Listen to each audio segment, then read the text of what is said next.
Hello everyone, welcome to my channel online GS by Diwakar. कैसे हैं आप सभी लोग। तो आज का जो ये सेशन होगा इसमें हम लोग 47th जो यूपीएचईएससी का एग्ज़ाम हुआ है, 47वीं जो वैकेंसी भरी गई है और अभी जो है ये 50वीं चल रही है। ठीक, तो उसी का पेपर हम लोग सॉल्व करने वाले हैं और आपका ये एग्ज़ाम जो 50वीं यानी कि हायर का एग्ज़ाम होने वाला असिस्टेंट प्रोफेसर का, ये 30 अक्टूबर को निर्धारित है। अभी देखिए एडमिट कार्ड तो आया नहीं है, तो कल तक क्लियर हो जाएगा कि क्या डेट बढ़ने वाली है या नहीं। ठीक, और उसके बाद यहाँ पे देखिए टोटल आपको 70 प्रश्न हम लोग सॉल्व करेंगे यहाँ पे, और ये 47वीं में जो ऑफिशियल की थी उसी से यहाँ पे सॉल्व भी किया गया है। और 30 जो प्रश्न हैं जीएस के जो आए थे, तो इसको नहीं इसमें सॉल्व करेंगे, इसमें केवल जो है 70 हम लोग करेंगे, ये पहले हो चुका है। ठीक, तो 70 का देख लेते हैं। इसमें हिंदी और इंग्लिश दोनों में है, तो इसलिए आपको कोई यहाँ पे प्रॉब्लम नहीं होने वाली है। किसी भी प्रश्न में आपको लगे कि यहाँ पे ये नहीं ये होना चाहिए, आप निश्चित तौर पे कमेंट करिएगा। ठीक, कि यहाँ पे ये चीज़ नहीं, यहाँ पे ये होना चाहिए, आप विद प्रूफ कमेंट करिएगा। क्योंकि काफ़ी लोगों को जब ये बोल दिया जाता है कि आपको जो नहीं सही लगे तो सब प्रश्न में आप कमेंट करने लगते ये नहीं सही है। तो ज़रूरी नहीं कि आपके अनुसार जो सही हो वही सही हो, तो आप देख लीजिए, प्रूफ बता दीजिएगा। ठीक, तो यहाँ पे देखिए जो पेपर था उसमें ये आप देख सकते हैं जियोलॉजी लिखा है, लेकिन है ये ज्योग्राफी का पेपर। ठीक, और जो मार्केट में किताबें उपलब्ध हैं तो मैक्सिमम किताबों में आप देखेंगे कि कुछ ना कुछ गलतियाँ यहाँ पे है। तो हर एक पेपर में 2 से 3 प्रश्न मान लीजिए गलत है, वही प्रश्न आपका एग्जाम देते थे तो वहाँ प्रॉब्लम हो सकती है। तो यहाँ पे देखिए प्लेट विवर्तन के सिद्धांत का आधार नहीं है। अभी आपके जीआईसी में इसी तरह का एक प्रश्न था और उसमें उस प्रश्न में ये दिया था कि जो पृथ्वी का ध्रुवण भी, ये ध्रुवों का घूर्णन दे रखा था, वही उसमें आपका था कि आधार नहीं है। और यहाँ पे देखिए दिया भूमंडलीय जलवायु परिवर्तन प्लेट विवर्तन की सिद्धांत का आधार नहीं है यानी प्रमाण। ठीक, सागर नितल प्रसार पूरा चुंबकत्व और महाद्वीपीय विस्थापन यानी ये आपका देखिए यहाँ पे global climate change, sea floor spreading, palaeomagnetism, continental displacement. ठीक, कौन सा जो है प्लेट टेक्टोनिक बेस का, प्लेट टेक्टोनिक्स थ्योरी का बेस इसमें से नहीं है, तो राइट आंसर आपका global climate change. Next question देखिए यहाँ पे दे रखा है कि आपको मैच कराने का है। दिया है पवन है, चूर्णकूट है, ईमानी है, जलगर्तिकाएँ हैं, भौम है, अपोड़ है और प्रवाहित जल और उर्मिकाएँ हैं। देखिए इसमें जो आता है जो आपका लैंडफॉर्म वगैरह होते हैं तो उसमें ज़्यादातर आप इंग्लिश वाला ही वर्ड देखेंगे तो आसानी से आप उसको कर ले जाएंगे। तो यहाँ पर देखिए इंग्लिश में उर्मिकाओं को क्या दिखा है, रिपल। रिपल किससे बनता है, आपका विंड से बनता है, हालांकि पहले से ये सॉल्व कर दिया गया है। ग्लेशियर आपका देखिए टिल प्लेन यानी अपोड़ या इमोड़, और अंडरग्राउंड वाटर से आपका हो जाता है हम्स, और रनिंग वाटर से आपका हो जाता है पोर्ट होल्स या जलगर्तिकाएँ। ठीक, तो ये क्लियर हुआ। तो इसमें जो आपका सही विकल्प यहाँ पे हो जाएगा बी हो जाएगा। अगला देखिए संरचनात्मक बेंच का निर्माण किस क्रिया से होता है। अभी जीआईसी में आपका इसी तरह के प्रश्न पूछे गए थे। तो संरचनात्मक बेंच यानी structural bench is formed due to the action of differential erosion in stream valley. Stream valley यानी जो नदी घाटी है।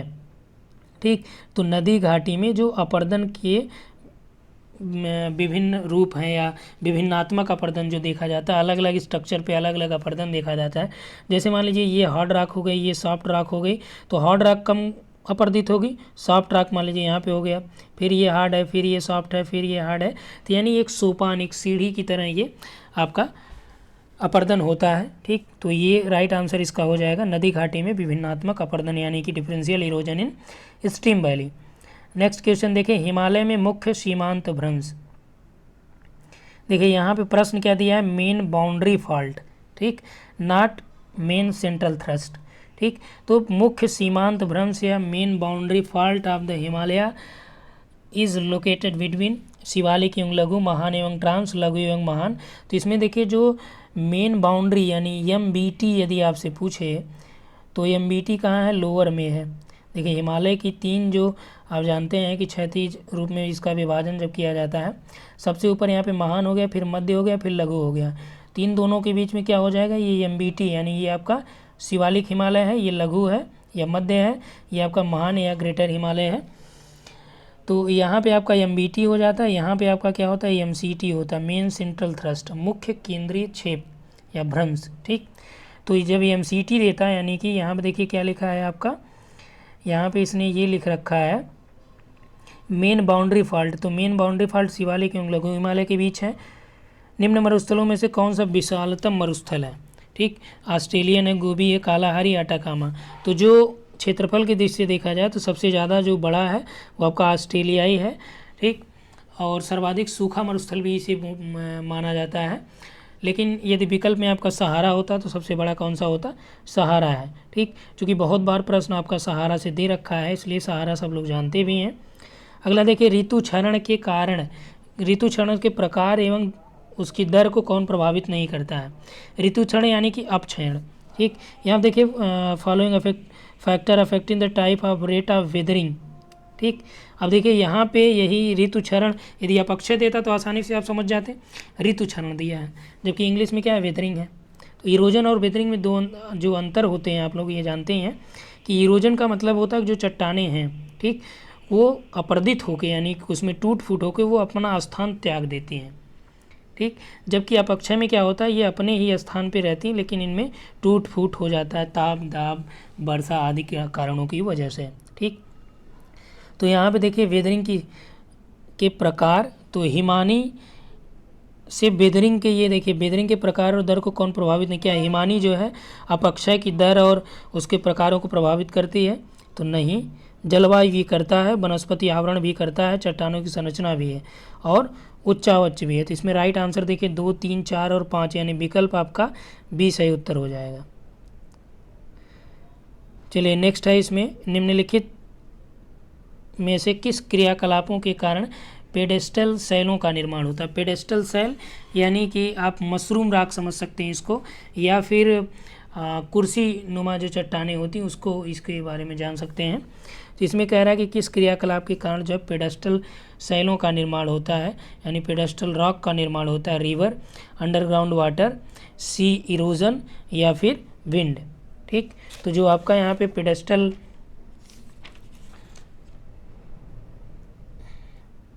तो इसका राइट आंसर आपका हो जाएगा विंड। पेडेस्टल सेल यानी कि एक प्रकार से आपका मशरूम राख, मशरूम राख यानी कि छत्रक शिला इसे कहते हैं। क्या बोलते हैं? छत्रक शिला। ठीक, सहारा रेगिस्तान में इसी छत्रक शिला को क्या बोलते हैं? गारा बोलते हैं। ठीक, इसी छत्रक शिला को जर्मनी में पिट्जफेल्सन कहते हैं। ठीक, यानी कि जो मशरूम रॉक है या पेडेस्टल सेल है, इसको सहारा में गारा, जर्मनी में पिट्जफेल्सन कहते हैं। ठीक, तो ये किससे निर्मित होता है? तो ये वायुण क्रियाकलापों से निर्मित होता है। नेक्स्ट है, तापमान का सामान्य अवनत दर कहाँ पाया जाता है? यानी कि normal lapse rate of temperature continue up to. अब देखिए हिंदी में क्या दिया है? सामान्य अवनत दर, जबकि इंग्लिश में आप आसानी से normal lapse rate, adiabatic lapse rate, तो नॉर्मल लैप्स रेट या नॉर्मल टेम्परेचर लैप्स रेट जो होता है वो 6.4 होता है, आप जानते हैं। एडियाबेटिक 10 होता है, 10 डिग्री सेंटीग्रेड होता है पर किलोमीटर। तो यहाँ पे जो normal lapse rate of temperature continue up to, यानी कि जो तापमान का सामान्य अवनत जो नॉर्मल लैप्स रेट है वो कहाँ तक पाया जाता है? तो वो कहाँ तक पाया जाता है? वो आपका ट्रोपोपॉज तक पाया जाता है। इसमें देखिए स्ट्रेटोपॉज है, स्ट्रेटोस्फीयर है, ट्रोपोपॉज है, स्ट्रेटोपॉज है और मीसोपॉज है। ठीक, स्ट्रेटोस्फीयर यानी कि समताप मंडल, स्ट्रेटोपॉज यानी समताप सीमा, ट्रोपोस्फीयर यानी क्षोभ मंडल, ट्रोपोपॉज यानी कि क्षोभ सीमा। तो जो नॉर्मल लैप्स रेट होता है कहाँ तक होता है? क्षोभ सीमा तक ही होता है, यानी ट्रोपोपॉज तक ही होता है, जो 6.4 डिग्री सेंटीग्रेड आपका कम हो जाता है। तो ये कितनी कहाँ तक पाया जाता है? ये ट्रोपोपॉज तक ही पाया जाता है, यानी ट्रोपोस्फीयर की जो अपर लेयर है या ट्रोपोस्फीयर और स्ट्रेटोस्फीयर के बीच की जो सीमा है। ठीक, तो इसमें राइट आंसर आपका हो जाएगा ट्रोपोपॉज। अगला देखिए क्षोभ मंडल यानी ट्रोपोस्फीयर एवं स्ट्रेटोस्फीयर नामकरण किसने किया था? Rutherford, Joseph priestly, treasure D board, इनमें से कोई नहीं। तो राइट आंसर आपका हो जाएगा ट्रेजर डी बोर्ड। ठीक, इन्होंने क्या किया था? ट्रोपोस्फीयर और स्ट्रेटोस्फीयर का नामकरण किया था। नेक्स्ट क्वेश्चन देखिए, कोरियालिस प्रभाव किस कारण से उत्पन्न होता है? यानी कि what is the reason of occurrence of Coriolis effect? क्या बोल रहा है कि कोरियालिस प्रभाव किस कारण से उत्पन्न होता है? दिया है विकल्प आपका, पृथ्वी की दैनिक गति यानी daily speed of the earth, पृथ्वी की वार्षिक गति यानी yearly speed of the earth, पृथ्वी की दैनिक एवं वार्षिक दोनों गति daily and yearly speed of the earth, वायु भार का ढलान यानी कि प्रेशर ग्रेडियंट, वायु भार का ढलान या दाब प्रवणता भी इसे आप कह सकते हैं। ठीक, तो कोरियालिस प्रभाव किस कारण से उत्पन्न होता है? ये आपका उत्पन्न होता है डेली स्पीड ऑफ द अर्थ यानी पृथ्वी के घूर्णन या पृथ्वी की दैनिक गति। कोपेन का जलवायु वर्गीकरण से देखिए यहाँ पे प्रश्न है आपका कि कोपेन का जलवायु वर्गीकरण के अनुसार वर्ग बी प्रदर्शित करता है क्या? यहाँ पे देखिए हम लोग टेस्ट सीरीज़ भी चल रही है इसकी, यदि आप ज्वाइन होना चाहते हैं, अभी मान लीजिए कम समय है। ठीक, यहाँ पे 10 सेट आपको मिलेगा जो कंबाइंड सिलेबस से होगा, जिस तरह से ये 70 प्रश्न है और हर एक यूनिट से आपको यहाँ पे अलग से 70 क्वेश्चन मिलेंगे, जैसे जियोमॉर्फोलॉजी, क्लाइमेटोलॉजी, प्रैक्टिकल, तो सारे यूनिट से आपको 70 मिलने वाले हैं। तो यहाँ पे देखिए कोपेन का जो बी क्या प्रदर्शित करता है, ए के बारे में तो आप जानते हैं कि ये आर्द्र उष्णकटिबंधीय जलवायु को प्रदर्शित करता है। बी क्या करता है? बी शुष्क जलवायु को, और सी आपका आर्द्र शीतोष्ण को, जबकि डी क्या है? अल्प तापीय जो जलवायु होती है, कम ताप वाली, और ई जो है यहाँ पे आपका ध्रुवीय जलवायु को प्रदर्शित करता है। तो बी यानी कि क्या है? शुष्क जलवायु। तो शुष्क जलवायु कहाँ होगी? तो यहाँ देखिए विकल्प है कि वाष्पोत्सर्जन पूरे वर्ष में अवक्षेपण से कम होता है। अवक्षेपण यानी कि प्रेसिपिटेशन, जो इवेपो ट्रांसपरेशन होता है वो क्या होता है? लेस देन होता है प्रेसिपिटेशन के। तो जब वर्षण या अवक्षेपण से कम होगा वाष्पोत्सर्जन तो शुष्क जलवायु नहीं होगी। ठीक, जबकि यही देखिए यहाँ पे क्या दिया है कि अवक्षेपण यानी कि वर्षण या प्रेसिपिटेशन जो है ये अधिक होता है। इससे कौन सा अधिक होता है? वाष्पोत्सर्जन जो है पूरे वर्ष में अवक्षेपण से अधिक होता है, यानी जो इवेपोट्रांसपिरेशन होता है ये प्रेसिपिटेशन से ग्रेटर होता है। ठीक, यानी मोर देन होता है। तो ये आपका राइट हो जाएगा, क्योंकि जब वाष्पन ज़्यादा होगा और वर्षण कम होगा तो जाहिर सी बात जलवायु कैसी हो जाएगी? शुष्क जलवायु हो जाएगी। ठीक, तो बी आंसर इसमें राइट हो जाएगा। चलिए नेक्स्ट देते हैं। जी.टी. वार्था के अनुसार 100% सौर विकिरण में कितना प्रतिशत वायुमंडल के विभिन्न गैसों द्वारा अवशोषित किया जाता है? ये देखिए आयोग ने इस प्रश्न को हटा दिया था, निरस्त कर दिया था। इसमें चूँकि जो इसका सही उत्तर होता है कि 14% लगभग है, 48% भी यहाँ पे है। ठीक, तो अलग अलग दोनों की मात्राएं जो त्रिवार्था ने कहा था, जी.टी. त्रिवार्था ने, तो इन्होंने 14% की बात की थी, जबकि यहाँ पे 20% दिया गया है। तो पहले जो आंसर की थी तो उसमें 20% है, बाद में इसको डिलीट कर दिया गया। ठीक, तो आप मान के चलिए कि आंसर जो है बी यहाँ पे रहेगा। नेक्स्ट क्वेश्चन देखते हैं कि पंजाब, हरियाणा तथा पश्चिमी उत्तर प्रदेश में शीत ऋतु में जो हल्की वर्षा का कारण है वो क्या है? उष्णकटिबंधीय चक्रवात यानी ट्रॉपिकल साइक्लोन, वेस्टर्न डिस्टर्बेंसेस यानी पश्चिमी विक्षोभ, लौटता हुआ मानसून या अरब सागर मानसून। तो ये जो पंजाब, हरियाणा, पश्चिमी यूपी में जो शीत ऋतु में हल्की वर्षा होती है इसका कारण है वेस्टर्न डिस्टर्बेंसेस। ठीक, चलिए नेक्स्ट यहाँ पे हम लोग देखते हैं, दिया है कि निम्नलिखित कथन या कथनों में से भूमंडलीय उष्मीकरण के बारे में कौन सा कथन सत्य है? यानी ग्लोबल वार्मिंग के बारे में यहाँ से आपसे पूछा जा रहा है, ग्लोबल वार्मिंग के बारे में कौन सा कथन सत्य है? ठीक, तो विकल्प दिया है भूमंडलीय तापीकरण औसत वैश्विक तापमान में वृद्धि को दर्शाता है, ये बात सही है। अगला भूमंडलीय उष्मीकरण का मुख्य कारण पृथ्वी के वायुमंडल में SO2 का संग्रहण। तो SO2 का नहीं बल्कि क्या है? कार्बन डाइऑक्साइड का संग्रहण जो है ये ज़्यादा प्रभावशाली होता है ग्लोबल वार्मिंग के लिए। ठीक, हालांकि इसमें जिम्मेदार अन्य गैसें भी हैं।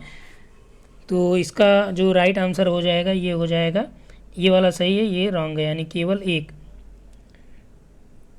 चलिए नेक्स्ट आते हैं। निम्नलिखित में से प्रवाल भित्तियों के हिमानी नियंत्रण सिद्धांत के प्रतिपादक कौन है? Who among the following is the propounder of glacial control theory of coral reefs? तो कौन है? डेली हैं, डार्विन है, मरे हैं और डेविस हैं। ठीक, तो राइट आंसर क्या हो जाएगा? रेजिनाल्ड ये डेली। अगला देखिए, इसमें दे रखा है कि चूना प्रधान कौन सा है, किसमें जो है CaCO3 पाया जाता है? कैल्शियम कार्बोनेट, टेरोपॉड है, रेडियोलैरियन है, डायटम है, ग्लोबरजेरिना है। तो इसमें देखिए डायटम और रेडियोलैरियन ये सिलिका की मात्रा इसमें ज़्यादा पाई जाती है। ठीक, यानी सिलिका प्रधान ये निक्षेप होते हैं, जबकि टेरोपाड और ग्लोबिजेरिना जो है ये CaCO3 वाले होते हैं, यानी चूना प्रधान वाले हैं। ए और यानी फर्स्ट और फोर्थ, तो इसमें विकल्प हो जाएगा आपका डी। ठीक, तो जो ऊज इसमें दिया है तो कौन सा कैलकेरियस नेचर का है? वो आपका टेरोपॉड है और ग्लोबिजेरिना है। ये दोनों कैलकेरियस नेचर के यानी चूना प्रधान वाले हैं। ठीक, अगला प्रश्न देखिए, इसमें है कि किस सागर में 37 से लेकर 41% के मध्य लवणता पाई जाती है। तो लाल सागर है, फारस की खाड़ी, उत्तरी सागर है, बोथनिया खाड़ी है। ठीक, तो इसमें देखिए जो राइट आंसर आपका हो जाएगा कि लाल सागर में जो लवणता पाई जाती है ये 37 से लेकर 41 होती है, जबकि फारस की खाड़ी में जो लवणता होती है वो 37 से 38% ही होती है। ठीक, उत्तरी सागर में और कम हो जाता है, बोथनिया खाड़ी में भी और कम हो जाता है। तो इस आधार पर राइट आंसर आपका हो जाएगा लाल सागर। ठीक, रेड सी। नेक्स्ट क्वेश्चन देखते हैं, प्रगतिशील तरंग सिद्धांत यानी प्रोग्रेसिव वेव थ्योरी किससे संबंधित है। तो प्रोग्रेसिव वेव थ्योरी जो है ये आपका संबंधित किससे, ज्वारभाटा से है, जिसे विलियम वेविल ने दिया था, जिसे प्रगामी तरंग सिद्धांत भी कहते हैं। ठीक, कब दिया था, 1833 में। तो किससे रिलेटेड है ये, origin of the tides. Next आइए, कौन पेटी अश्व अक्षांश कहलाती है, यानी कि किसे जो है हॉर्स लैटिट्यूड बोला जाता है। Equatorial low pressure belt, subtropical high pressure belt, subpolar low pressure belt, none of the above. तो इसमें देखिए जो आपका सब ट्रॉपिकल हाई प्रेशर बेल्ट होता है इसे बोला जाता है हॉर्स लैटिट्यूड यानी अश्व अक्षांश, 30 से लेके 35 ठीक डिग्री पे ये होता है। अगला देखिए, पारिस्थितिक अनुक्रमण सामान्यतया जन्म देता है किस चीज़ का, यानी जो इकोलॉजिकल सक्सेशन होता है वो नॉर्मली किसको लीड करता है। ठीक, हैबिटाट को, बायोम को, क्लाइमेट फ्रंटियर को, या फिर क्लाइमैक्स को। किसको लीड करता है वो लीड करता है क्लाइमैक्स को। ठीक, किसको लीड करता है, क्लाइमैक्स को लीड करता है। बायोटिक जो सक्सेशन है इसकी अवधारणा को वार्मिंग और क्लीमेंट्स के द्वारा ये प्रतिपादित किया गया था। किसके द्वारा, वार्मिंग और क्लीमेंट्स के द्वारा। ठीक, इकोलॉजिकल सक्सेशन का। नेक्स्ट आइए, निम्नलिखित में से किस देश में पशुपालन सर्वाधिक विकसित है, किस प्रदेश में, देश नहीं बल्कि प्रदेश है। ठीक, अलग अलग घास के जो प्रदेश हैं उसमें भूमध्य रेखी प्रदेश है, प्रेयरी एवं स्टेपी है, उष्णकटिबंधीय प्रदेश है, ध्रुवीय प्रदेश है। ठीक, तो यहाँ देखिए पशुपालन जो सर्वाधिक विकसित है ये आपके प्रेयरी और स्टेपीज वाले जो एरिया हैं वहाँ पे ज़्यादा ये डेवलप है, क्योंकि यहाँ पे घास के लिए चारागाह भी आसानी से यहाँ पे उपलब्ध हो पाते हैं। अगला प्रश्न देखिए कि मापक के आधार पर विश्व का प्रथम मानचित्र बनाने वाले व्यक्ति कौन थे, यानी कि किसने जो है फर्स्ट वर्ल्ड मैप स्केल पे तैयार किया था। अनेक्जिमेंडर, होमर, अरिस्टोटिल, हिकैटियस। तो राइट आंसर क्या हो जाएगा, अनेक्जिमेंडर। चलिए नेक्स्ट देखते हैं यहाँ पे, द गाइड टू ज्योग्राफी किसकी किताब है ये। तो द गाइड टू ज्योग्राफी ये बुक है टॉलमी महोदय की। ठीक, किसकी बुक है ये, टॉलमी की बुक है। टॉलमी ने ज्योग्राफिक सिंटैक्सिस लिखा, भूगोल की आउटलाइन ऑफ ज्योग्राफी लिखा, एनालिमा लिखा, ज्योग्राफिया लिखा। तो ये सारी जो किताबें हैं वो टॉलमी की हैं।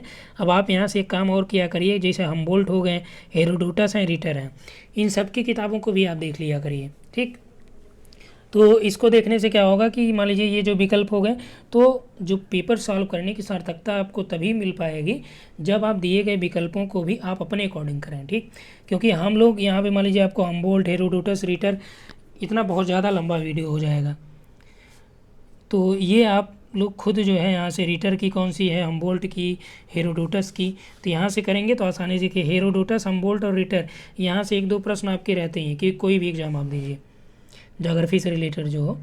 हार्टसोन के अनुसार आधुनिक भूगोल के विषय क्षेत्र एवं विधि पर किसके अग्रणी कथन के भविष्य के लिए भौगोलिक चिंतन की दिशा निर्धारित की, यानी whose pioneer statement on the scope of method of modern geography according to Hartshorne set the direction of geographic thought for the future. तो यानी भविष्य का जो ज्योग्राफी थॉट है, यानी भौगोलिक विचारधारा है या विषय क्षेत्र है, भौगोलिक चिंतन की दिशा है, वो किसके द्वारा जो कथन है उन्हीं के कथन पे ही बेस्ड रहा है। ठीक, तो यहाँ पे देखिए हार्टसोन जो ये माने जाते हैं कि जो रिस्थोपेन और कांट और हिटनर, ठीक, ये तीनों हैं, इनके ही ये अनुयायी माने जाते हैं कि इनके ही जो कार्य थे उसको इन्होंने आगे बढ़ाया। आपसे देखिए प्रश्न ये भी पूछा जा सकता है कि कांट और हिटनर कि कार्यों को आगे किसने बढ़ाया, तो वो कौन है, हार्टसोन महोदय हैं। तो इसमें देखिए जो राइट आंसर आपका हो जाएगा इसका, तो ये रिस्थोपेन हो जाएगा। अगला देखिए लेवेंसराम की जो संकल्पना किसने दिया था, तो ये रेडजेल ने दिया था, सब कोई जान रहा है। कौन सी रेडजेल की एक महत्वपूर्ण पुस्तक है, तो रेडजेल ने देखिए इसमें सिस्टमेटिक ज्योग्राफी है, फिजिकल ज्योग्राफी है, इन्फ्लुएंस ऑफ एनवायरनमेंट है सैम्पल वाला, और एंथ्रोपोजोग्राफी है। तो एंथ्रोपोजोग्राफी जो है ये रेडजेल ने लिखा था और इसको इन्होंने 2 पार्ट में करके लिखा था। ठीक, अब इन दोनों पार्टों के नाम आप लोग बताएंगे क्योंकि ये दोनों पार्टों से प्रश्न आपकी परीक्षाओं में पूछे गए हैं। चलिए नेक्स्ट क्वेश्चन देखते हैं। यहाँ पे दिया गया प्रसिद्ध निश्चयवादी कौन है, तो सैम्पल हैं, ब्रुन्स हैं, ब्लांस हैं, हमबोल्ट हैं। तो यहाँ पे देखिए जो प्रसिद्ध निश्चयवादी हैं ये कुमारी सैम्पल हैं। और नेक्स्ट यहाँ पे दे रखा है कि कल्याणकारी भूगोल की मूल अवधारणा निम्नलिखित किस एक के विश्लेषण पर बल देती है, तो कल्याणकारी भूगोल की जो मूल अवधारणा निम्नलिखित किसी एक के विश्लेषण पर बल देना है। किस एक के विश्लेषण पर, नगरीय औद्योगिक विकास, सार्वजनिक एवं गैर सरकारी भागीदारी में विकास, संतुलित प्रादेशिक विकास, जीवन की गुणवत्ता के पहलू। तो यहाँ पर देखिए जो राइट आंसर आपका हो जाएगा इसका ये सही होगा, क्योंकि जो वेलफेयर ज्योग्राफी है वो प्रादेशिक से नहीं बल्कि मानव मैन एंड इन्वायरमेंट रिलेशनशिप के बाद जो स्मिथ महोदय ने क्या, क्यों, कैसे, कहाँ, इन सारे बातों के बारे में बताया था। तो वेलफेयर ज्योग्राफी जो है ये जीवन की गुणवत्ता के पहलुओं के या aspect of quality of life के बारे में ये बताती है। ठीक, चलिए नेक्स्ट यहाँ पे हम लोग देखते हैं। तो स्मिथ और नॉक्स दोनों हैं कल्याणकारी भूगोल की जो अवधारणा है उसमें। अगला देखिए निम्न में से कोई एक जनसंख्या की प्राकृतिक वृद्धि का प्रतिफल है, यानी कि natural growth of population is a function of any one of the following. तो इसमें कौन सा है, बर्थ रेट है, डेथ रेट है, माइग्रेशन है, फर्टिलिटी एंड मोर्टेलिटी है। तो जो देखिए डेथ रेट या बर्थ रेट, माइग्रेशन, ये सभी क्या करते हैं, हम लोग निकालते हैं और इसके थ्रू जो ये आपका होता है। लेकिन जो नेचुरल ग्रोथ होता है तो वो आपका फर्टिलिटी और मोर्टेलिटी के जो परिणाम स्वरूप जो जनसंख्या में नेचुरल ग्रोथ देखा जाता है। ठीक, यहाँ तक क्लियर हुआ। चलिए नेक्स्ट क्वेश्चन देखते हैं। यहाँ पे दिया है कि निम्नलिखित में से कौन सा यूरोपीय जनसंख्या समूह का प्रमुख कारक है। तो जो यूरोपियन पॉपुलेशन है या यूरोपियन पॉपुलेशन क्लस्टर का इम्पोर्टेंट फैक्टर कौन सा है, primary activity, high growth rate या माइग्रेटरी पॉपुलेशन या फिर हाई लेवल ऑफ अर्बनाइजेशन। तो जो यूरोपीय जनसंख्या समूह का समूहन का या क्लस्टर होने का प्रमुख कारण यही है कि वहाँ पे नगरीकरण का उच्च स्तर है। ठीक, अगला देखिए विश्व को किसने जनसंख्या संसाधन प्रदेशों में विभक्त किया, तो इसका विभक्त करने वाले हैं एकरमैन महोदय। देखिए थॉमसन, नोटस्टीन और ब्लेकर ये सभी किससे रिलेटेड है, जनसंख्या संक्रमण सिद्धांत से। तो एडवर्ड एकरमैन ने जनसंख्या संसाधन प्रदेशों को 5 भागों में डिवाइड किया और जिसमें उन्होंने यूएसए, यूरोप, मिस्र या चीन, ब्राज़ील और आर्कटिक वाला एरिया लिया। अब इसमें से कभी कभी आपसे पूछ देता है तो भारत जो है किस में आएगा, अकॉर्डिंग टू एकरमैन जो पॉपुलेशन रीजन इन्होंने डिफाइन किया तो भारत मिस्र वाले में आ जाएगा, किस में, मिस्र या चीन तुल्य वाले में। ठीक, चलिए नेक्स्ट हम लोग देखते हैं। यहाँ पे दिया गया है कोटि आकार नियम किसका है, तो ये जीके जिप महोदय का है। लॉ ऑफ प्राइमेट सिटी, तो प्राइमेट सिटी मार्क जेफरसन का है। ये देखिए अभी पीजीटी में भी आपका पूछा गया था। केंद्र स्थल सेंट्रल प्लेस थ्योरी किससे रिलेटेड है, क्रिस्टालर की है। और यहाँ पर देखिए नगरीय भूमि उपयोग का सेक्टर जो सेक्टर थ्योरी है ये होमर हायट का है। तो इस आधार पर राइट आंसर आपका विकल्प नंबर ए हो जाता है। अगला प्रश्न देखिए, इसमें दिया है कि नाभिकी जो अधिवास होते हैं यानी जो न्यूक्लिएटेड सेटलमेंट होते हैं वो कहाँ पे प्रायः पाए जाते हैं, बहुधा पाए जाते हैं, माउंटेनियस रीजन में, वेरी ह्यूमिड रीजन में, एरिड रीजन में या डेल्टिक रीजन में। तो देखिए जो न्यूक्लिएटेड सेटलमेंट होते हैं ये एरिड रीजन में देखे जाते हैं। ठीक, बहुत वितीर्ण प्रतिरूप यहाँ नहीं बल्कि कैसा होगा, क्लस्टर्ड होगा या न्यूक्लिएटेड होगा। तो नगर की आकारकी पर प्रभाव डालने वाला सबसे प्रमुख कारक क्या है, यानी the major factor affecting the morphology of town. ठीक, एक तो जलवायु है ही, दूसरा बसाव स्थल है, मिट्टी की विशेषता, जलापूर्ति। तो जो इसमें देखिए नगर की आकारकी की बात कर रहा है, आकारकी के अंतर्गत क्या आ जाता है, नगरों का आंतरिक विन्यास, यानी जो बने हैं नगर कैसे हैं, और उनके जो बाह्य प्रतिरूप हैं, ये सभी इसमें आ जाते हैं नगरीय आकारिकी में। तो नगरीय आकारिकी के बसाव का जो प्रमुख कारक है प्रभाव डालने वाला, वो बसाव स्थल है, ना कि क्लाइमेट।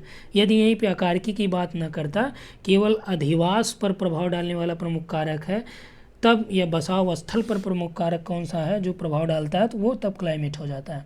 ठीक, तो अभी आपका राइट आंसर हो जाएगा बी। नेक्स्ट क्वेश्चन देखिए यहाँ पे, बर्गेस के संकेंद्रीय खंड सिद्धांत में अच्छे आवासीय क्षेत्र कहाँ पाए जाते हैं? तो जो बर्गेस ने दिया था कॉन्सेंट्रिक जोन मॉडल, उसमें उन्होंने 5 के पेटियों की बात की थी, और उस 5 पेटियों में यहाँ पे देखिए पूछ रहा है कि कौन से बेटर रेजिडेंस वाले थे, यानी कि अच्छे आवासीय क्षेत्र कौन से थे। तो देखिए इसमें पहली पेटी में बर्गेस ने क्या बोला था कि जो पहली वाली पेटी है ये CBD वाला एरिया होता है, यानी सेंट्रल बिजनेस डिस्ट्रिक्ट, केंद्रीय क्षेत्रीय होता है। सेकेंड पेटी में उन्होंने बताया कि ये तो ट्रांजिशन वाला होता है, संक्रमण वाला एरिया होता है। तीसरा जो पेटी उन्होंने बताया, तो तीसरी पेटी में उन्होंने बताया कि ये लोअर जो फैमिली काम करती है घरों में, उनके आवास हो जाते हैं। चौथी जो पेटी है उसमें उन्होंने अच्छे आवासों की पेटी की बात की, और जो 5वीं पेटी उसे उन्होंने अभिगमन पेटी की बात कही। तो राइट आंसर यहाँ पे हो जाएगा 4th वाला। ठीक, तो यहाँ पे देखिए आप यहाँ से देख लीजिएगा कि जो बर्गेस का मॉडल हो गया कॉन्सेंट्रिक वाला, ये भी सब आप देख लीजिएगा, प्लस जो है खंड स्तर सिद्धांत देख लीजिएगा, और हैरिस और उलमैन का नाभिकी जो सिद्धांत है उसको भी देख लीजिएगा।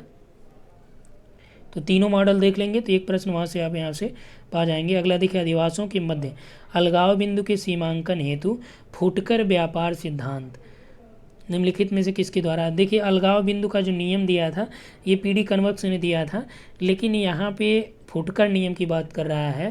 ठीक, तो ये किसके द्वारा? रैली ने दिया था। ठीक, law of retail gravity for demarcating the breaking point between two settlement. तो जब आपसे पूछे ब्रेकिंग पॉइंट का जो सिद्धांत है ये किसके द्वारा दिया गया था, तो ये PD कन्वर्क्स ने दिया था। अगला क्वेश्चन देखिए, यहाँ पर दिया गया कृषि उत्पादकता के मापने का सूत्र किसने दिया था?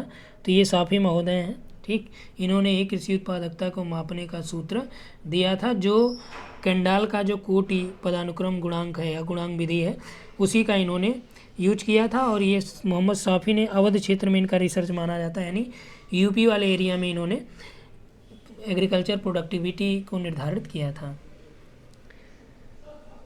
नेक्स्ट यहाँ पे देखिए, बर्गेस का जो मॉडल है, बर्गेस के मॉडल के अनुसार नगरीय संरचना के 4 संकेंद्रीय पेटियाँ दी गई हैं, इन्हें केंद्र से बाहर के क्रम में आपको व्यवस्थित करना है। ठीक, यहाँ पे 4 पेटियों की बात किया है। तो सबसे मध्य में कौन सा आपका CBD वाला होता है? ठीक, सबसे लास्ट में कौन सा होता है? सबसे मध्य में आपका हो जाएगा CBD, सबसे लास्ट में अभी हमने बताया कि अभिगमन पेटी होता है। तो ये 4 ही विकल्प दिया है, तो यहाँ पे लास्ट में कर लीजिए। ठीक, उसके बाद आता है आपका श्रेष्ठ जो आवासीय क्षेत्र होता है, ये हो जाएगा आपका 3 नंबर पे, क्योंकि उसमें 4 नंबर पे आपने देखा था अभी जो ऊपर प्रश्न दिया है, और ये आपका हो जाएगा 2 नंबर पे, यानी 3, 1, 4, 2, 3, 1, 4, 2 ए राइट हो जाएगा। ठीक, अगला प्रश्न देखिए, शस्य संयोजन प्रदेश के निर्धारण के लिए बीबर की तकनीक का बाद में किस विद्वान द्वारा सुधार किया गया, जिसमें विचलन ज्ञात हेतु सिग्मा d² या इसके स्थान पे जो है, चूँकि ये किसने दिया था? ये बीबर ने दिया था। इसके स्थान पर किसने सिग्मा d² का सुझाव दिया? तो ये डोई महोदय ने दिया था, और इन्होंने इस सिद्धांत को जापान में उपयोग किया था, और वहाँ के औद्योगिक स्थिति के निर्धारण के लिए इसका इन्होंने प्रयोग किया। ठीक, चलिए नेक्स्ट यहाँ पे देखते हैं कि कौन सा एक स्वतंत्र उद्योग है। तो ये आप जानते हैं ऑटोमोबाइल हो गया, और अगला है कि राइस बाउल किसे कहते हैं? ठीक, हिंदी में देखिए राइस बाउल दिया, इंग्लिश में राइस बाउल ऑफ चाइना किसे कहते हैं? तो जो यांगची या चांगजियांग जो रिवर है, यांगची बेसिन है, उसे बोला जाता है राइस बाउल ऑफ चाइना। ठीक, अगला प्रश्न देखिए किसमें दिया, मिश्रित एक कृषि की मुख्य विशेषता, यानी कि मिक्स्ड फार्मिंग की बात कर रहा है। तो देखिए 2 चीज़ें होती है, एक होता है मिक्स्ड क्रॉप और एक होता है मिक्स्ड फार्मिंग। तो जो मिक्स्ड फार्मिंग होता है इसमें आपका कृषि और पशुपालन दोनों होता है। ठीक, कृषि और पशुपालन दोनों होता है। जबकि मिक्स्ड क्रॉप में क्या होता है, जैसे आपने, यदि आप गांव से संबंधित होंगे तो आपने देखा होगा कि गेहूं के साथ सरसों भी की बुआई हो जाती है, ठीक, और चने मटर में भी सरसों हो जाता है। तो यानी कि एक प्रकार से ये कहें कि जब कई फसलें एक साथ बोई जाएं, एक से अधिक, ठीक, तो एक से अधिक जब रहेंगी तो क्या हो जाएंगे, मिक्स्ड क्रॉप हो जाएगा। जब कृषि और पशुपालन एक साथ होगा तब वो क्या हो जाएगा, मिक्स्ड फार्मिंग हो जाएगा। ठीक, तो यहाँ पे आपका जो दे रखा है प्रश्न, इस आधार पे आपका जो सही उत्तर यहाँ पे हो जाएगा, तो ये पशुपालन और फसल दोनों हो जाएगा। ठीक, तो यहाँ पे आपका सी विकल्प राइट हो जाएगा। अगला देखिए, प्रादेशिक व्यापारिक मत्स्य उद्योग अधिक महत्वपूर्ण कहाँ होते हैं? तो टेम्परेट झीलों में, या टेम्परेट सीज़ में, या ट्रॉपिकल सीज़ में, या लो लैटिट्यूड मार्जिनल सीज़ में। तो व्यापारिक मत्स्य उद्योग अधिक महत्वपूर्ण कहाँ पे होते हैं? टेम्परेट सीज़ में ये देखे जाते हैं कि जो कमर्शियल फिशिंग होती है, ये इसके लिए मोस्ट इम्पॉर्टेंट है टेम्परेट सागर, यानी कि शीतोष्ण सागर। अगला देखिए, निम्नलिखित में से कौन सा अरब देश जो है इस्लामिक पेटी में नहीं है? तो इसमें टर्की है, इराक है, कुवैत है, सऊदी अरब है। तो इस्लामिक पेटी के अंतर्गत कौन सा नहीं है? तो इसमें देखिए आपका टर्की जो है ये non Arab country in the Islamic realm. देखिए यहाँ पे इंग्लिश वाला पढ़िए, देखिए क्या दिया, following is a non Arab country in a Islamic realm, यानी कि इस्लामिक जो पेटी है वहाँ पे कौन सा नॉन अरब कंट्री है। जबकि प्रश्न हिंदी में देखिए, अरब देश, कौन सा अरब देश इस्लामिक पेटी में नहीं है? तो यहाँ पे देखिए नॉन अरब कंट्री कौन सा है जो इस्लामिक पेटी में नहीं है। तो लगभग चीज़ें वही है, लेकिन थोड़ा सा इसमें देखिए इंग्लिश आप देखेंगे तुरंत ये कर ले जाएंगे, हिंदी में भी है, तो आप जान रहे हैं टर्की को ही। चलिए नेक्स्ट हम लोग बात करें कि सीमा निर्धारण का आधार है, निम्नलिखित में से कौन से सीमा के निर्धारण का आधार है? तो प्राकृतिक आधार, ज्यामितीय आधार, सांस्कृतिक, और आप जानते हैं कि नेचुरल बाउंड्री भी होती है, ज्यामितीय बाउंड्री भी होती है, यानी कि ज्योमेट्रिक बेस भी होता है, कल्चरल बाउंड्री भी होती है। अभी यूजीसी में जो प्रश्न आपसे पूछा गया था कि भारत और पाकिस्तान के बीच जो सीमा का निर्धारण है ये किस आधार पे किया गया है, तो एक बार दिया था प्रश्न, तो उसमें सीमा का जो प्रकार था वो अलग माना था। अभी जो आपका दिया था उसमें माना था सांस्कृतिक सीमा है। ठीक, तो ये सभी इसमें राइट हो जाएगा, यानी डी विकल्प सही हो जाएगा। किसने राज्य का जैव सिद्धांत दिया, यानी कि who has propounded the organic theory of state. तो किसने ऑर्गेनिक थ्योरी ऑफ स्टेट दिया? हमबोल्ट है, रिस्थोपेन है, रेडजेल है, रिटर है। तो राइट आंसर क्या हो जाएगा? रेडजेल। ठीक, अगला देखिए, भारत के निम्नलिखित राज्यों में से किसकी अन्य राज्यों में सर्वाधिक उभयनिष्ठ सीमा है? तो यहाँ पे देखिए पश्चिम बंगाल है, मध्य प्रदेश, उत्तर प्रदेश, कर्नाटक। तो पूछ रहा है कि कौन जो है राज्य अन्य राज्यों से ज़्यादा सीमा ये बना रहा है, यानी सर्वाधिक उभयनिष्ठ जो सीमा है अन्य राज्यों की वो किसकी है? तो ये आपका यूपी है इसमें राइट आंसर। ठीक, अगला प्रश्न देखिए कि सामरिक अवस्थिति वाला रखने वाला जो जिब्राल्टर जलडमरू मध्य है ये कहाँ पे है? तो जिब्राल्टर डमरू मध्य किन दोनों को जोड़ता है? तो आप जानते हैं कि जिब्राल्टर जो आपका ये जोड़ता है मेडिटेरेनियन सी यहाँ पे है, इधर आपका कौन सा हो जाता है? अंडमान सागर या अटलांटिक सी। ठीक, अटलांटिक ओशन है और मेडिटेरेनियन सी है। और नेक्स्ट यहाँ पे देखिए दिया है कि महासागरीय शक्ति पर आधारित भू राजनैतिक संकल्पना, यानी जियो politics based on ocean power. तो ओशन पावर के आधार पर किसने जियो पॉलिटिक्स की बात की थी, या किसने कॉन्सेप्ट वो दिया था? हाउस ऑफर, अल्फ्रेड थायर महान, या फिर कार्ल रिटर मैकिंडर। तो कौन है ये? एटी मोहन। ठीक, अगला देखिए स्लेज क्या है? तो स्लेज जो है ये एक प्रकार की पहिए वाली गाड़ी होती है जो एस्किमो लोग होते हैं वो वहाँ पे अपना इसका यूज करते हैं। तो इसमें राइट हो जाएगा आपका एस्किमो की बिना पहिए वाली जो गाड़ी है उसे बोलते हैं स्लेज। चलिए नेक्स्ट यहाँ पे देखते हैं, प्रादेशिक नियोजन की चार्डविक विधि 1971 की कितनी अवस्थाओं में विभाजित की गई? तो प्रादेशिक नियोजन की जो चार्डविक विधि है उसकी कितनी अवस्थाएं हैं, तो उसकी टोटल 5 स्टेजेस हैं। और ये कब इन्होंने दिया था, 1971 में दिया था, जिसमें उन्होंने 5 स्टेजेस में बोला कि एक आपका प्लानिंग होना चाहिए, नियोजन, दूसरा नियोजन के अंतर्गत जो लक्ष्य हैं उसको रखना चाहिए, तीसरी में उन्होंने बोला कि जो चुनौतियां बाधाएं हैं उसको रखना चाहिए, फोर्थ नंबर पे उन्होंने बोला कि जब ये हम लोग बड़े लेवल पे प्लानिंग कर लेते हैं प्रदेशों का, अब आता है छोटे लेवल में, यानी कि क्षेत्रीय नियोजन की अब बात की गई। उसके बाद जो है 5वें पे उन्होंने ये बोला कि 5वें स्तर पे जो वैकल्पिक क्षेत्र हैं, यानी कि क्षेत्र के बाद भी जो उसमें स्पेशल एरियाज़ हैं उसके डेलिमिनेशन की बात की गई, यानी कि उसके सीमांकन की बात की गई। ठीक, अगला प्रश्न देखिए, निम्न में से कौन सा कारक प्रादेशिक विकास का सामाजिक सूचक नहीं है। कौन सा कारक जो है प्रादेशिक विकास का सामाजिक सूचक नहीं है, कि प्रदेश में जो प्राइमरी स्कूल है उनकी संख्या, तो इससे क्या होगा, number of primary school in region, जो क्षेत्र है वहाँ पे यदि प्राइमरी स्कूल की संख्या ज़्यादा है तो ये माना जाएगा भाई हाँ ठीक है, शिक्षा का स्तर थोड़ा बढ़ रहा है, तो यानी ये भी विकास का एक सूचक हुआ। प्रादेशिक जो प्राथमिक स्वास्थ्य केंद्र है उसकी संख्या ज़्यादा है, तो इसका मतलब वहाँ भी स्वास्थ्य सुविधाओं का विकास है, यानी कि प्रादेशिक विकास हो रहा है। अगला देखिए, प्रति 1000 व्यक्तियों पर मेडिकल कर्मियों की संख्या, तो ये उसके बाद दिया है कि जनसंख्या में तृतीय कार्यकर्ताओं की संख्या, तो जो पॉपुलेशन है उसमें तृतीयक यानी कि सर्विस सेक्टर यानी कि सरकारी चीज़ें, ठीक, या परिवहन आप मान लीजिए, या सरकारी स्कूल मान लीजिए, तो यानी कि ऐसे लोग जो नौकरी करने वाले हों, तो जिस क्षेत्र में नौकरी करने वाले लोगों की संख्या ज़्यादा हो जाएगी तो वो भी क्या होगा, एरिया डेवलप्ड हो जाएगा। जबकि इसमें कौन सा नहीं होगा, प्रति 1000 पर मेडिकल कर्मियों की जो संख्या है ये सामाजिक सूचक तत्व नहीं है प्रादेशिक विकास का। ठीक, यहाँ पे भी देखिए क्या बोला, सामाजिक सूचक तत्व इनको चाहिए। अगला है कि प्रादेशिक प्रदेशों के सीमांकन में किस चीज़ का ध्यान नहीं रखा जाता, उच्चावच यानी relief, climate, language, natural vegetation. तो आपने ये देखा होगा कि कहीं प्राकृतिक प्रदेशों के सीमांकन में उच्चावच, जलवायु, प्राकृतिक, ये तो ध्यान में रखा जाता है, जबकि लैंग्वेज वगैरह ये उतना ये यानी कि मैटर नहीं करता है कि लैंग्वेज या भाषा को ध्यान में रखे।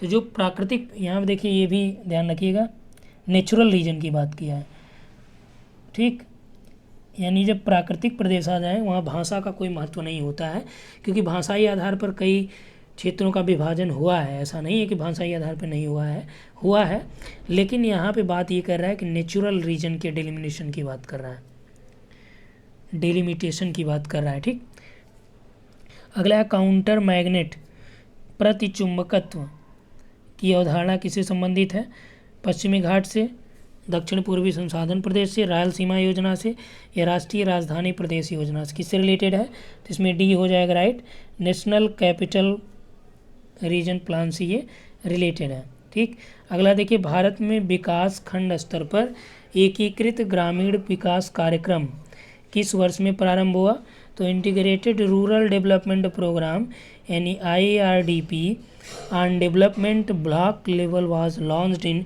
इंडिया इन द ईयर 1978, 79, 80, 81, 61, 62, 68 और 69। ठीक, तो राइट आंसर इसमें क्या हो जाएगा 85 का।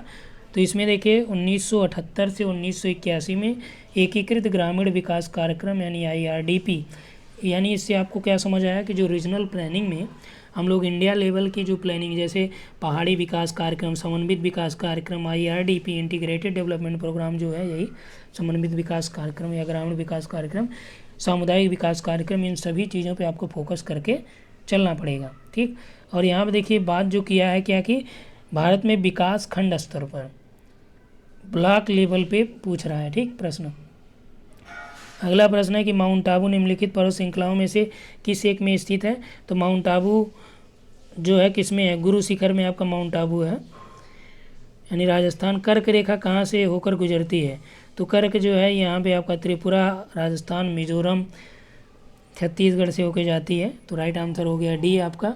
नेक्स्ट क्वेश्चन यहाँ पे देखिए कि 2011 की जनगणना के अनुसार किस राज्य का जनघनत्व सर्वाधिक है, तो सबसे ज़्यादा किसका है, बिहार है। ठीक, बिहार के बाद आपका पश्चिम बंगाल है, फिर केरल है, फिर आपका कौन सा यूपी है। तो विकल्प में देखिए न केरल है, न बिहार है, न आपका पश्चिम बंगाल है। तो कौन सा राइट हो जाएगा, यूपी सही हो जाएगा। ठीक, अगला देखिए, निम्नलिखित में से किस नदी का बेसिन क्षेत्र जो है 2 लाख वर्ग किलोमीटर से अधिक है। महानदी के यहाँ पे देखिए 141,000 ही है, इसका 98,000 ही है, कावेरी का 87 ही है, कृष्णा का आपका लगभग 2.5 लाख है। ठीक, तो यानी 2 लाख वर्ग किलोमीटर से अधिक है, तो राइट हो जाएगा बी विकल्प। अगला देखिए, कौन सा एक भारत का विशालतम कोयला क्षेत्र है। ठीक, तो ये इस तरह के प्रश्न जब आपसे पूछे जाएं कि कौन सा विशालतम कोयला क्षेत्र है, ये सबसे बड़ा, तो राइट आंसर देखिए यहाँ पे झरिया हो जाएगा। ये देखिए यही सेम प्रश्न आपका जो पूछा गया था सचिवालय में समीक्षा अधिकारी का जो एग्ज़ाम हुआ वहाँ पे पूछा गया था, तो इसमें राइट आंसर हो जाएगा आपका झरिया। और यहीं पे देखिए रानीगंज भी है, तो यदि आपसे प्रश्न दे कि सबसे प्राचीन या पुराना जो कोयला क्षेत्र है वो रानीगंज है, सबसे बड़ा जो है वो आपका झरिया है। यदि झरिया विकल्प नहीं होता तो रानीगंज आप लगा सकते थे। ठीक, अगला प्रश्न देखिए कि इसमें ज्वारीय पत्तन कौन से हैं, तो इसमें देखिए हांगकांग सिंगापुर है, लंदन सिंगापुर है, कोलकाता हांगकांग है, लंदन और कोलकाता है। तो इसमें जो आपका राइट आंसर क्या हो जाएगा, तो यहाँ पे लंदन और कोलकाता ये दोनों क्या है, ये दोनों पत्तन जो हैं ये ज्वार भाटा के साथ इनका ये परिवर्तित होता है, इन्हें ज्वारीय पत्तन भी कहा जाता है। भारत में कांडला और कोलकाता ये दोनों ज्वारी बंदरगाह हैं, तो कोलकाता हो गया और यहाँ पे लंदन जो है राइट आंसर हो जाएगा। ठीक, नेक्स्ट क्वेश्चन देखिए, गोविंद वल्लभ पंत जो सागर है कहाँ पे बनाई गई है। रिहंद पे तुलबुल परियोजना झेलम में, पोचम बांध आपका गोदावरी पे है, और नागार्जुन जो है ये कृष्णा पे है। ठीक, तो ये सब मैच कराया गया है, तो ये मान लीजिए आसान प्रश्न ही है। अगला प्रश्न देखिए कि फ्लो मैप का प्रयोग किसके प्रदर्शन हेतु होता है। तो फ्लो मैप यानी जनसंख्या वृद्धि या ट्रैफिक प्रवाह फ्लो, या फिर ढाल दिशा यानी कि स्लोप डायरेक्शन, या रिलीफ डाटा। तो जो फ्लो मैप है वो किसके लिए, फ्लो मैप का प्रयोग किसके प्रदर्शन के लिए होता है, तो ये आपका ट्रैफिक फ्लो के लिए होता है फ्लो मैप्स का यूज। अगला देखिए, कौन सा समक्षेत्र प्रक्षेप है, यानी कौन सा जो है इक्वल एरिया प्रोजेक्शन को प्रदर्शित करता है, मालवीड, बोन्स प्रक्षेप, या फिर गाल्स या मर्केटर। तो कौन सा इसमें राइट है, मालवीड और यहाँ पे बोन। ठीक, मालवीड और बोन जो प्रक्षेप है ये दोनों समक्षेत्र प्रक्षेप हैं। ठीक, और बहुत ज़्यादा जानने के लिए आप कार्टोग्राफी वाला देख लीजिए वीडियो, उसमें डिटेल में कराया गया है। अगला देखिए कि इसमें मैच कराना आपको थियोडोलाइट। तो थियोडोलाइट का कार्य क्या होता है कि इसका कार्य होता है लंबवत और क्षैतिज कोण को मापना। ठीक, तो यहाँ पे थियोडोलाइट का हो जाएगा 2। क्लाइनोमीटर क्या करता है, ये लंबवत कोण को मापता है। एनीमोमीटर हवा की गति को मापता है। हिप्सोमीटर किसी स्थान की निरपेक्ष ऊंचाई को दर्शाती है, हिप्सोमीटर। ठीक, तो यहाँ पे राइट आंसर हो जाएगा आपका, देखिए एक ए का हो गया 2, बी का हो गया 1, यानी ए का 2, बी का 1, यानी सी विकल्प।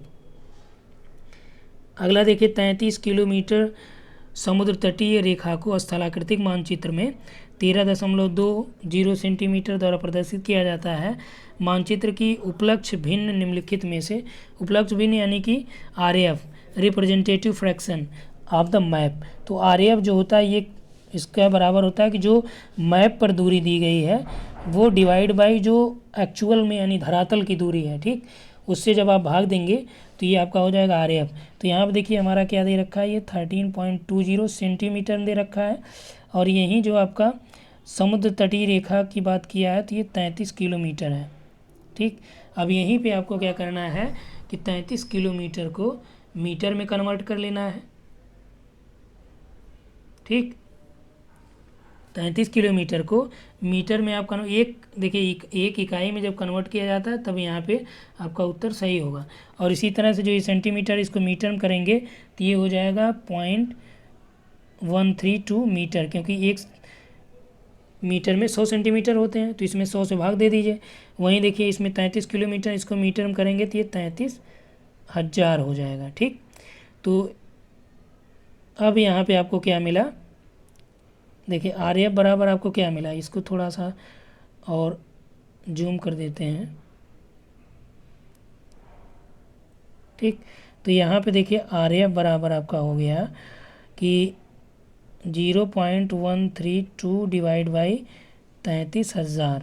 ठीक, अब 33,000 और इसमें भाग देंगे तो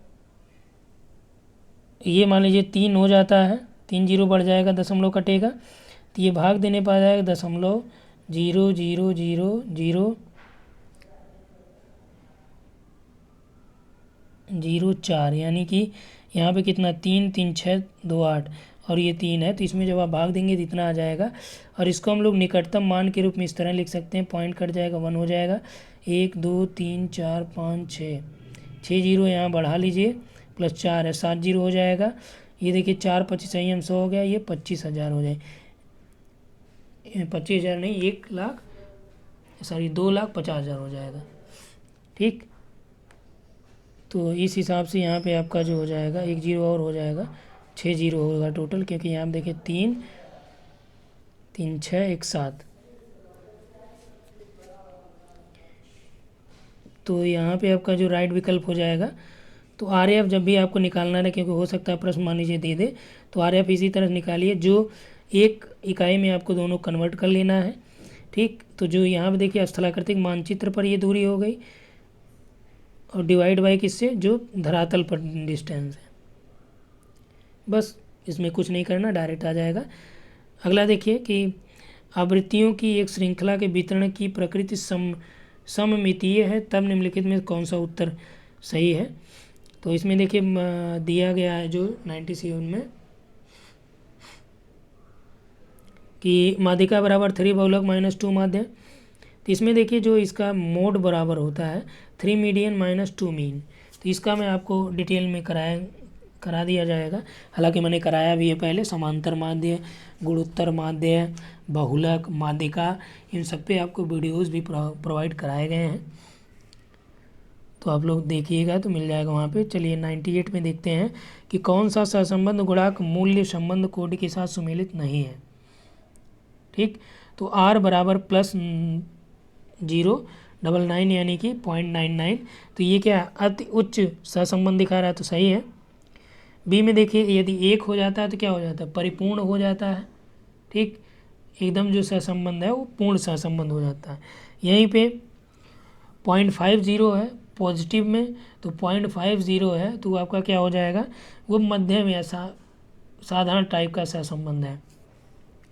यही देखिए -0.99 जो है इसमें दिया अति निम्न। ठीक, तो ये अति निम्न नहीं, बल्कि देखिए चाहे +0.99 हो चाहे -0.99 हो, दोनों क्या है संबंध क्या दिखाएंगे, अत्यधिक सहसंबंध दिखाएंगे। तो यहाँ पे जो अति निम्न दिया है ये गलत है। भारतीय दूर संवेदन संस्थान कहाँ पे स्थित है, तो यहाँ पे देखिए IRS यानी इंडियन रिमोट सेंसिंग लोकेटेड है कहाँ पे, देहरादून में।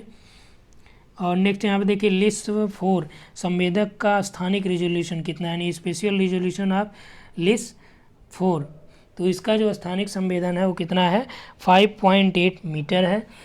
यहीं लिस्ट 3 की हम लोग बात करें तो ये 23.5 मीटर है।